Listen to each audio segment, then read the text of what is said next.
What if I told you that there is a game mode in Risk of Rain 2 that combines all of the powerful and intricate techs that this game has?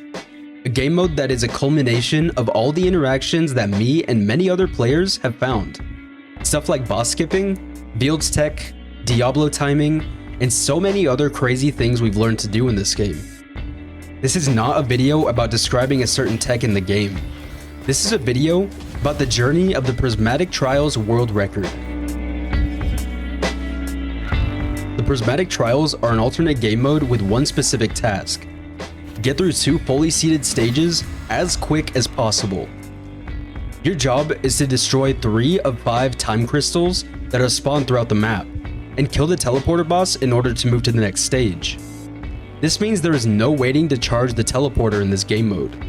As an addition to the depth of this game mode, you're also given randomly rolled artifacts that you will need to either work around or use to your advantage. Once the second stage is completed, by doing the same tasks, your run is submitted to the player-wide leaderboard. This speedrun-esque game mode is by far my favorite due to the very intricate and powerful techs that are all combined into a single run, in hopes of optimizing its time enough to get first place on the leaderboard. Prismatics provide a great playground that piques the interest of players that are known to be very fast, and have even received speedrun.com world records because of it. There is a small cheater problem on the leaderboards, like the infamous 7.58 second accurate time, so we'll only be referring to times by trustworthy runners with video evidence.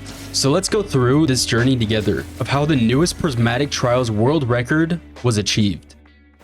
The Prismatic Trials seed is changed every 3 days. I log on once it refreshes and see this. A 49-second loader, only 3 hours after the new Prismatic dropped, by a very competitive speedrunner who's previously held world records in any percent. With the world record currently at 42.22 seconds for the Prismatic Trials, and with a run this early and this strong, it piqued everyone's interest. So what made this trial so quick? Did this trial really have potential for sub 40? Would the previous world record at 42 seconds be shattered? Well, let's look at the seed. Stage 1 was Wetland Aspect, and since the Enigma artifact was rolled, which gives you a random equipment at the start of your run and randomizes it on use, which in Loader's case was the glowing meteorite paired with the glass artifact. Already, this trial was looking prime for a new world record. Just use your equipment and all the crystals will be destroyed with 0 effort from the meteor shower. Stage 2 though had 3 choices. You could destroy all 3 crystals on Sky Meadow and then kill the teleporter boss to finish your run. You could go to the artifact portal, punch in a valid code, and leave through there. Or go through the bazaar between times, enter the void fields, and then leave the void fields to scale the stage count, which finishes your run. At first, Xenon had a 49-second run. A straightforward stage 1, paired with optimal movement to the artifact portal, was my first guess at the fastest route. I ended up getting around 49 seconds. When I loaded back into the Prismatic leaderboard, I see Xenon with a 44.6 second run, a time we knew was no way possible with my current route. That's when we realized something.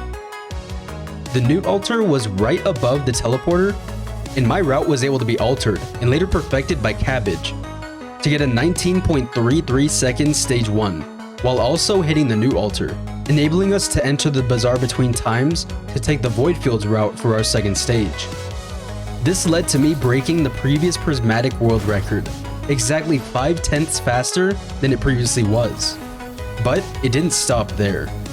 Faku, a very strong Prismatic runner, tweaked the Beetle Queen fight to be more efficient, and later an alternative route for stage 1 was created by Zinc, another speedrunner and world record holder of the all artifacts category, and most of all, a very good router. Zinc found a stage 1 route that needed very precise movement, but if done right, could make getting close to that 19-second Cabbage stage 1 even more consistently. With a fairly consistent stage 1 now routed, and 2 days now remaining, there were only 2 things left to worry about.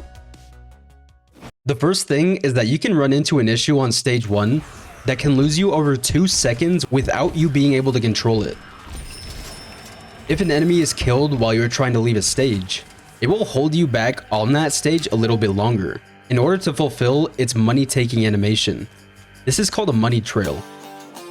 This, along with the fact that you have the glass artifact on and meteors are still falling from the beginning of the stage, means you can run into time loss if you are unlucky enough to kill an enemy while you're leaving through the blue portal for the bazaar. Zinc was able to optimize his stage 1 route even more by hitting the normal teleporter before hitting the blue portal to leave for the bazaar. There's a time frame where you can still hit the blue portal after already hitting the teleporter to leave the stage, and you can still be sent to the bazaar because of it. Zinc utilized this to initiate the money-taking period of leaving the stage earlier than he would have if he went straight for the blue portal instead, substantially combating the money trail issue. This new method does result in you risking being sent to Sky Meadow instead of the bazaar inconsistently, but it was totally worth the potential time save. The second thing we needed to worry about for this run is the infamous bazaar movement. The movement through the bazaar is an integral part of the run, something that can either be very quick or a run ender. For the past year, the most optimal and consistent bazaar movement known was this. A slam while charging your gauntlet to drop faster, and a punch that ends the slam against the ring while also launching you forward. Once here, it was a grapple on the upper wooden beam, a touch off the ceiling, and right to the null portal. Even though this route was the quickest and most consistent, it was far from consistent. A little too far to the right or left, and your run could die. Many very good runs ended to the bazaar, but 4 of us had ended up all within the 40-second time frame. Already 2 seconds faster than the previous world record, but we all knew that it was there. The sub 40 trial was 100% possible and probably could have happened already if it weren't for the dreaded bazaar, along with imperfect stage 1 movement and money trailing.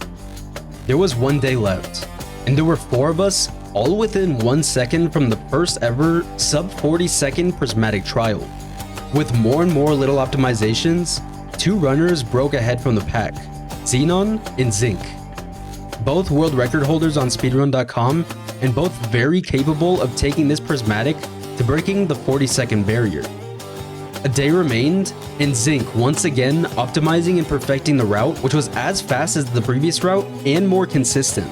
Instead of grappling the wooden plank above you after the punch slam, Zinc decided to grapple the floor instead, pulling him over the edge and straight to the null portal, reducing airtime and opening up a new bazaar route which was revolutionary and far easier to reproduce.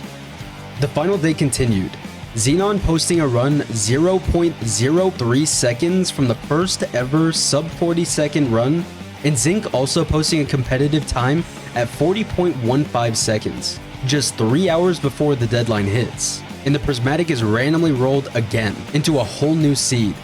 2 hours remained. Xenon still with the current world record at 40.02 seconds, and Zinc with IRL plans before the 2 hour mark, but had gotten very consistently low 40-second runs.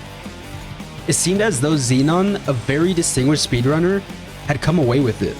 A new prismatic world record, just shy of breaking 40. But with just 40 minutes left, trial timer blinking red, this run was submitted.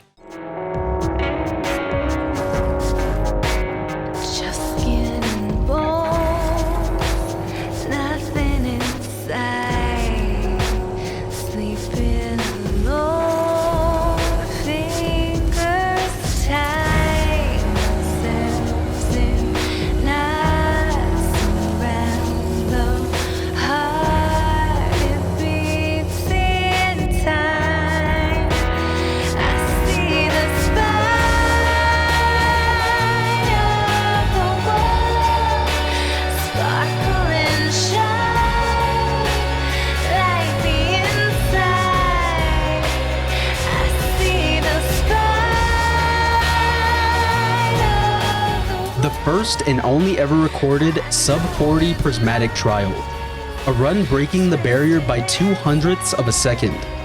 Zinc was able to make history, pushing this alternate game mode speedrun to the limit, and doing something the rest of us could only speculate was possible for this trial. Maybe one day the next perfect trial will show itself, but until that day, Zinc will sit at the top of everyone, as the person with the fastest prismatic trial run ever.